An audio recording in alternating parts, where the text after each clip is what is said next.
Hello everybody and welcome to this video. My name is Faethodas and here we have one very stupidly powerful build for your eyes only. I mean, this build is so powerful that it can even make you subscribe to this channel, although it is very hard to subscribe because subscribing is totally free. And it is very hard to some people to subscribe because it is free. This is the stupid power, as I call it, build, because you cannot have more characters in the name of your character to say stupidly powerful build. Anyways, I had this item in my collection, the Veterans of Speed, which is an item that I picked up from random enemies during my journeys in the world of this game. This item is perfect, because the Veterans prefix is awesome. It also provides attack speed, the speed suffix of speed provides more attack speed, so combined they provide plus 36% attack speed. And I thought, okay, since I have this item in my collection, this item is totally worth it to make a build around it. And here we have it, it is a stupidly powerful build. Before we talk about these items, let's talk about the rest of the build. So, as you can see, this build is all about having a spear and dealing physical damage mainly, and a little bit of pierce, because this one has pierce ratio conversion. And to do so, for a physical damage build mainly, I decided to go with a Cedric Worker class, which is Dream Master and Rune Masteries. Dream Rune. But first, I started this character as a legendary hero at level 70. I spent attribute points. I spent about 30 points on health, because I wanted to increase my health as much as possible. I spent 34 or 32 points on strength, and all the other 90 something plus points, attribute points of a legendary hero, were invested into dexterity. And because we play with the spear and we need dexterity, and we also need dexterity to have offensive ability and defensive.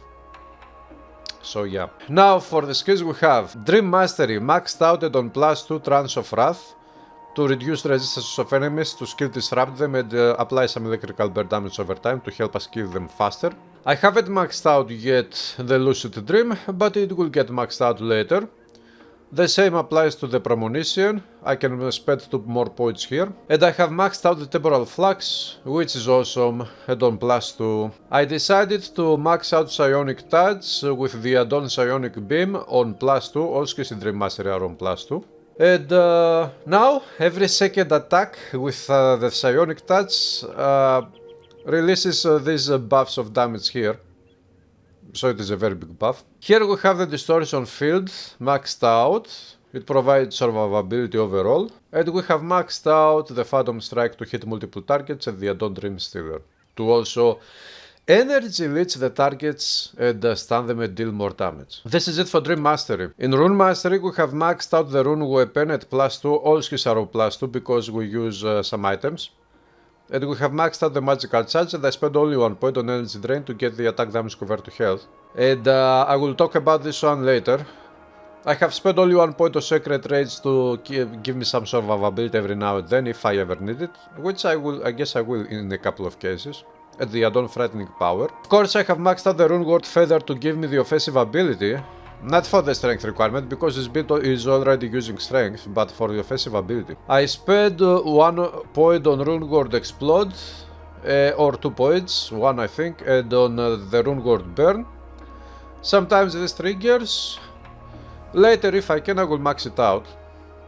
And I spent 1 point on Rune Word Absorb to energy leech and absorb spell energy, things like this, and cooldowns of shield recovery, which is how frequently your shield can block incoming attacks. And last but not least, I have maxed out the Thunder Strike with the add-on Unleash. You may be wondering, why am I using the Rune Weapon, which is a main skill, main weapon, basic default attack, and I have Dream Mastery Psionic Touch, which is the same.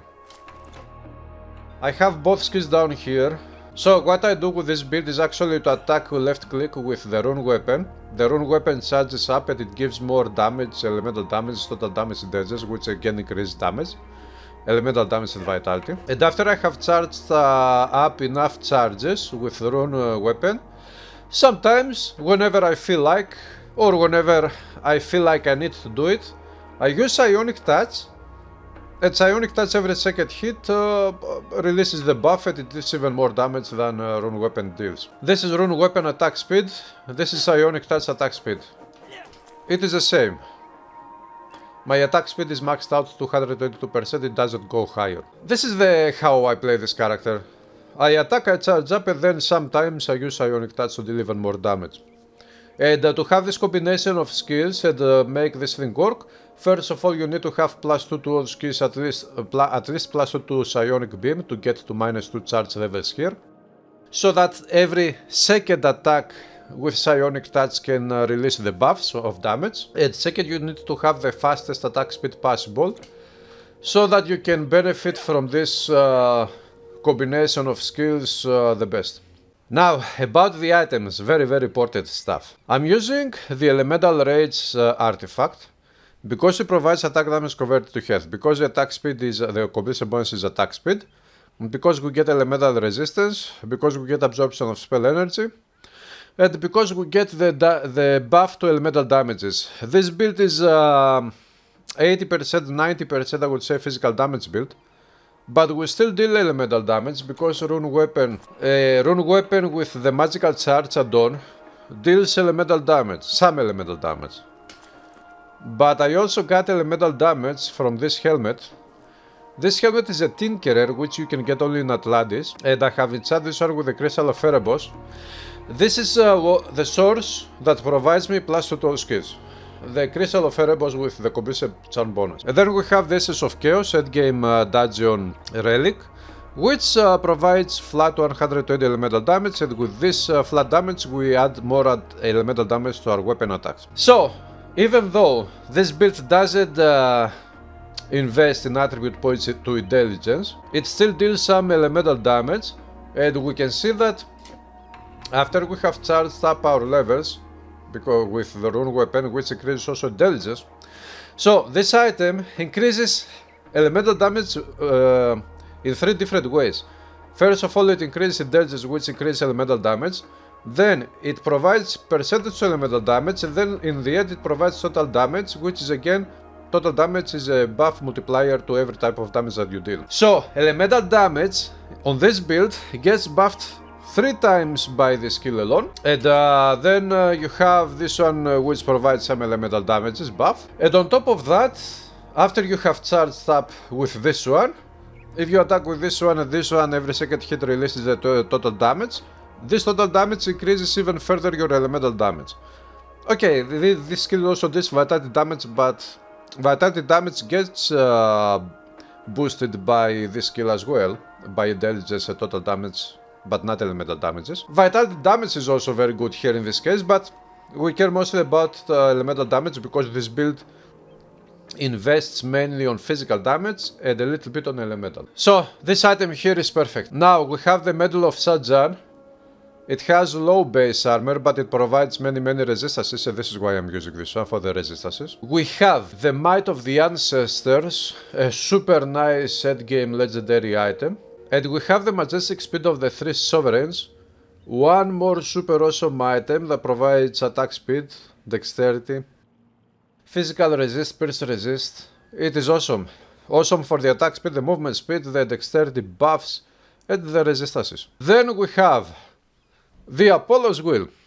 It also increases pierce damage.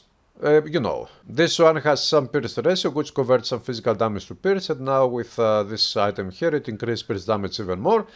Dexterity increases pierce damage as well, and the total damage of this skill also increases pierce damage even further. So we buff up a little bit pierce damage as well. So this build now deals lots of physical, good amount of elemental, so in cases very good amount of elemental, and some maybe okay amount of pierce damage, and a little bit of vitality. The Star of Elysium for even more survivability and some buffs to damage, pierce physical. And of course the Pendant of Immortal Rage, which for this build is absolutely perfect for every single stat that it provides. Pierce resist, damage, percent to physical, strength, offensive, attack speed. It is absolutely perfect. And here we have the shield, the Red Fist Targ, which I got from Atlantis Act, as far as I recall. This one has the skill Shield Smash, which is a very nice skill. It It is a passive skill, it triggers whenever it wants. You cannot trigger it whenever you want. But the shield is very good because it provides energy points and lots of health buffs. And a very nice block damage amount. And of course we have a component on this one that provides more survivability. And again, this Veterans of Speed. Now I guess you can see why I decided to go with the incarnation of the Blade of Thanatos, which provides total damage and attack speed, instead of going with Valor of Achilles, for example, which would provide some more physical damage, attack speed, and attack speed as a bonus. Because from that Valor of Achilles, I wouldn't benefit very much by the attack speed 2 times the attack speed buffs that it would provide, because with 25% attack speed on the Thanatos component, I'm already at 222 maxed out, so that one, the attack speed bonuses 2 times from the component Valor of Achilles would be useless. And the only thing that I would get from Valor of Achilles would be a small amount of flat added physical damage. But instead of doing that, I decided to go with the total damage, because this build in some cases it deals good elemental damage, good pierce damage, and some nice maybe vitality damage. This total damage here buffs up all these types of damage. This is the build. Let's activate the skills. We have this one activated. These are the resistances. Health is very good. Overall my resistances are good. Cold is bad and lightning is not very good. We have good physical resistance added on. From the combined armor, only the torso is with low base armor, but it is okay, we will survive. We have lots of health and we have some shields and whatnot. And absorption from skills. Damage absorption, so we will survive in most cases. And we also have attack damage converted to health, which we steal all the time life from enemies, at least enemies that we can life leech off. These are the numbers of damage without any buffs from the rune weapon skill. These go much higher when we use rune weapon and charge up. Secondary resistances are very good overall. Movement speed is perfect, casting speed is not important, because this build doesn't really use any spells. It is only a basic melee weapon attacks. Offensive ability is super good for the beginning. Defensive ability is just okay. But from here on I will keep spending points on dexterity, because I want to increase my defensive ability even more, so offensive ability will go even higher with dexterity points here, so everything will be fine. This is the stupidly powerful build. Now let's go kill something. And by the way, this build guide is being made by the beach next to a dying shark. This shark is dying here for you to subscribe to this channel and get for free the content of Titan Quest when it comes out.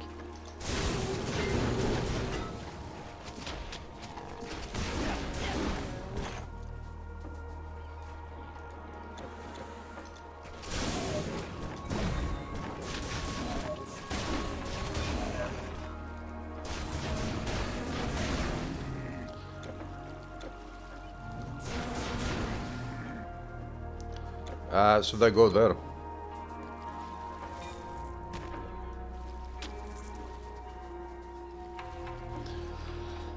Okay, let's do it. Let's kill something. Let's see how we perform here.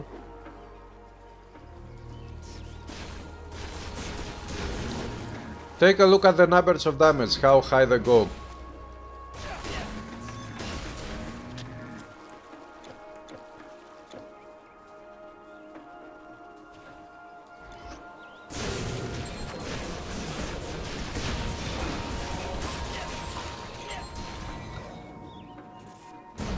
Phantom Strike.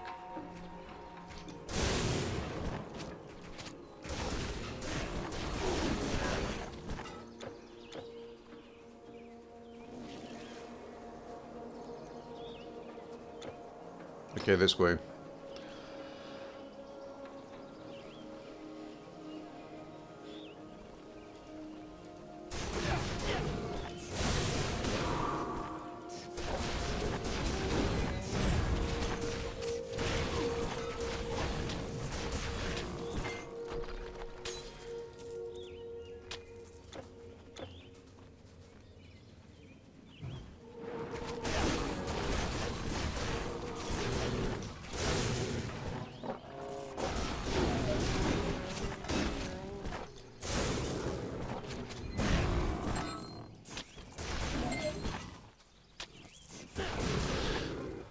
Of course, we will see the true power of this build against the bosses, because, okay, these are regular enemies, and you would think that, okay, regular enemies will die easily.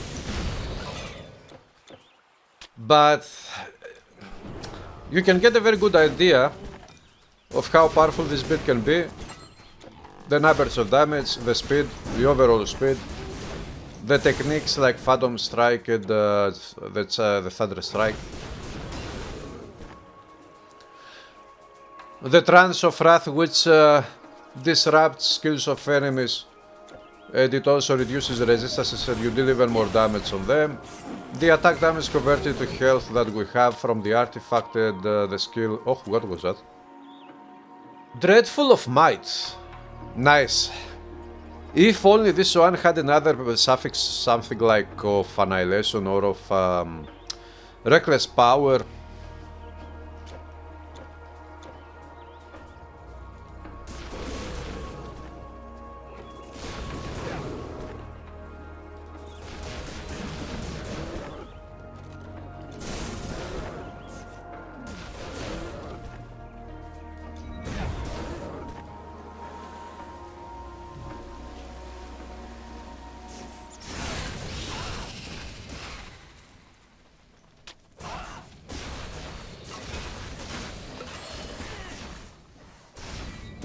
Boom. Northern bleeding damage. Okay.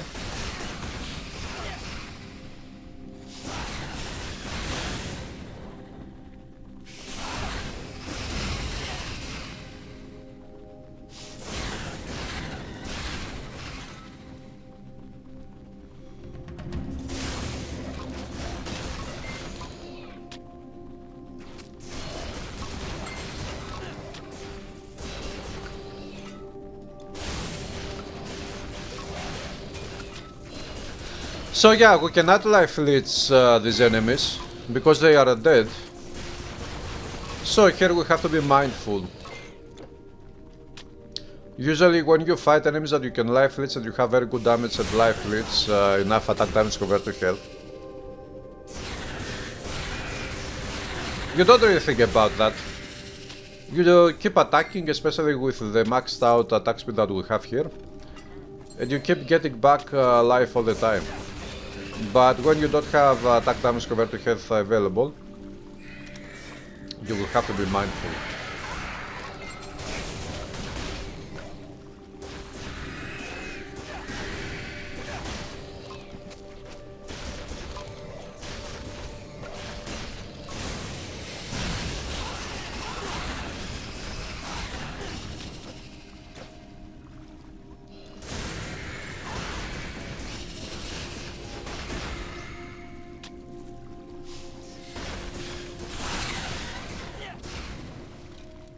Bonfire.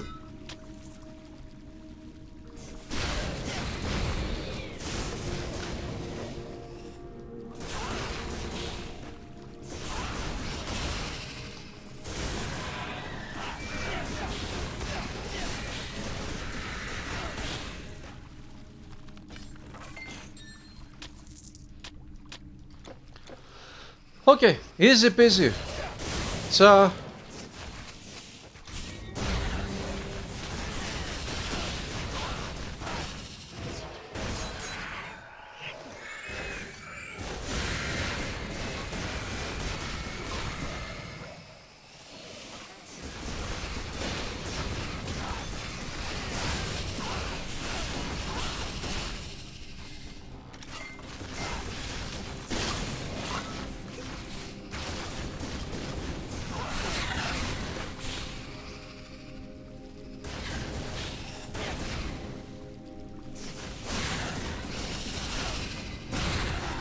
the potion of ambrosia.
Yeah, this build is mostly a single target build. We have only these two AoE skills. But because we attack fast, very very fast, we are very very quick at our weapon attacks.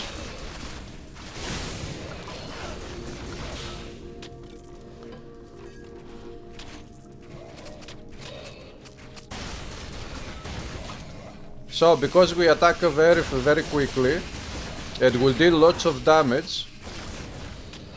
The build is fun, it doesn't become boring. At least to me personally, I don't know about you.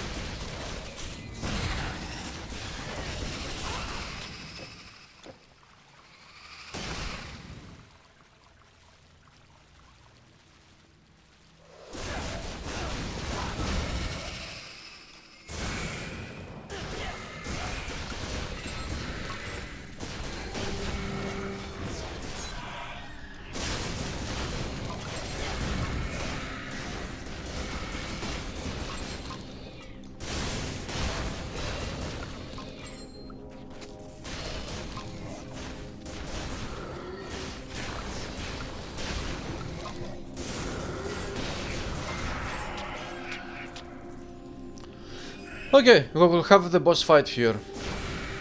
Chachu.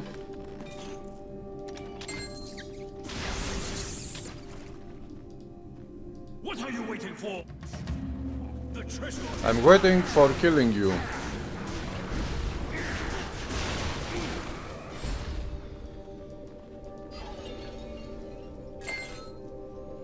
No legendaries. Legend Celestial Helmet reward from the boss fight.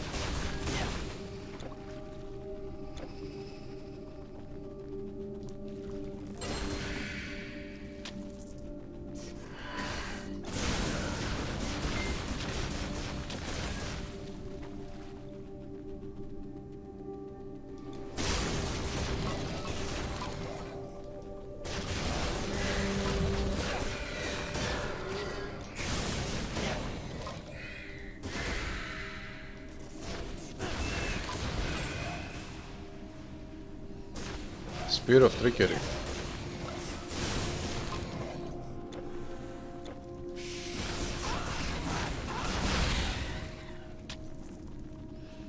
So this build will have to be very very careful against enemies that deal cold damage.